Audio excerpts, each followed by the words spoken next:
it's Spencer Claydon Seed Drills out on the Claydon farm today. Around a month ago I did a video of a very small field which was just 3 acres, about 1.15 hectares, using the 15-metre straw harrow, just to show how quick and cheap it was to do that field. It took 3 minutes and used around 3 litres of fuel, which is very, very little. I'm back in that field today. It's been very dry since. We've had about 40 mil of rain in the last 10 days, but when we first did it, it sat very dry for a very long time. So what I'll do is I'll jump out and I'll show you what's happening outside in the field, and I'll also show you the machine being unfolded, as I didn't show that in the previous video. So let me just flip the camera around, and you can see it's all very, very green out here.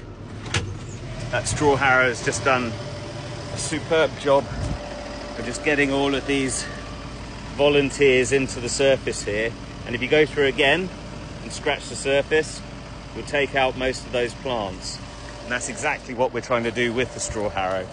The straw harrow as well, this machine has got tungsten carbide points on it. We've done around about 2,500 hectares with this machine already, and you can see the points are barely worn. We've got this much carbide left on them, and must be about 5 centimetres or so of carbide on there, and the full working length of those tines has been maintained. And that really does make all the difference when you're operating the machine, because the long tines do last a lot longer and perform a lot better. But when you're going along, you're not blocking the machine up or anything like that. If they were half worn or worse than, yeah, that would just block the machine up. Whereas having them really long like this keeps the maximum performance, and I haven't had to change them once in the whole time. So you look at all those bolts, I'd rather not. So look, coming back to the job, you can see what we've got here. This field I've already done, and the field at the top there. We'll just back up with the straw harrow and show you just how easy it is to unfold the machine. So you just give it a little kick from side to side with the tail of the tractor, and that gets the machine to start splitting open.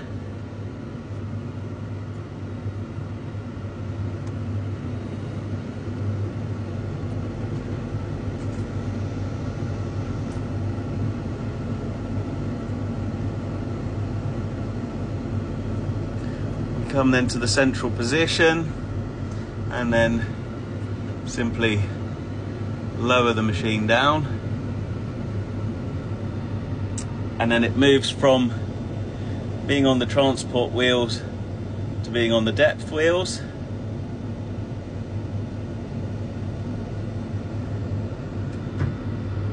And now it's in position. Put it into forwards modes. And as you can see, 1.5 hectares on here, and we go back across, and the auto is on, and away we go.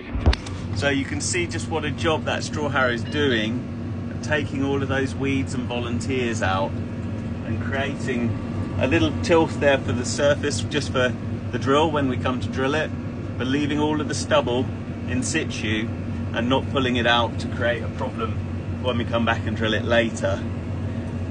So this will get all of the volunteers shaken out and down onto the ground.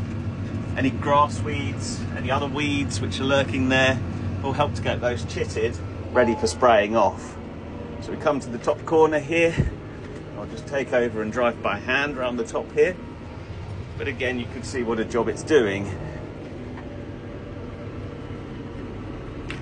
Pop the auto back on, and away we go.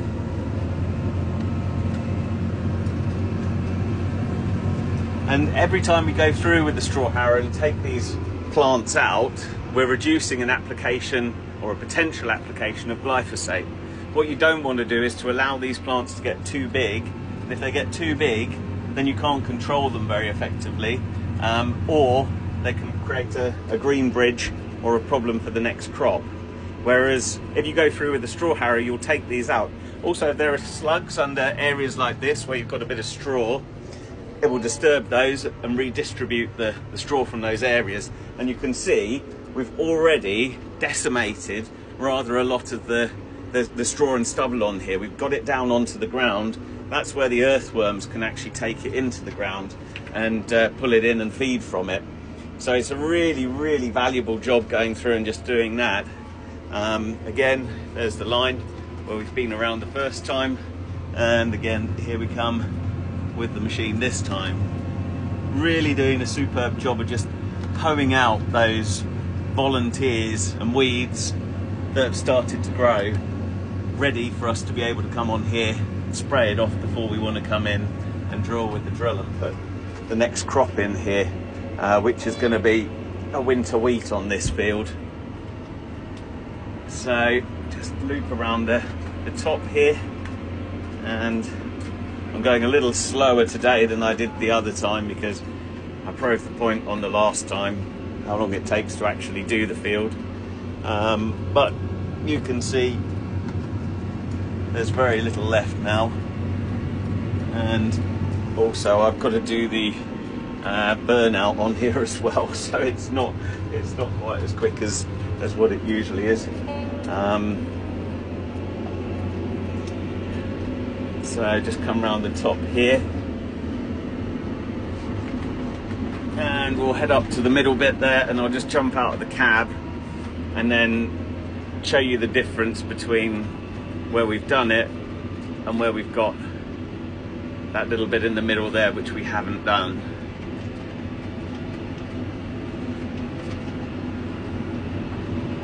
Right, yeah, looks like a good spot to jump out.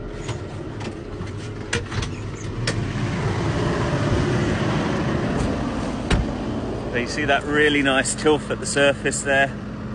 The earthworms are all in the surface as well, feasting on all of that straw. And where we have these volunteers, we're just going through and taking them out with those harrow tines. There are some still attached, as you can see, but a lot of them it has actually managed to pull out.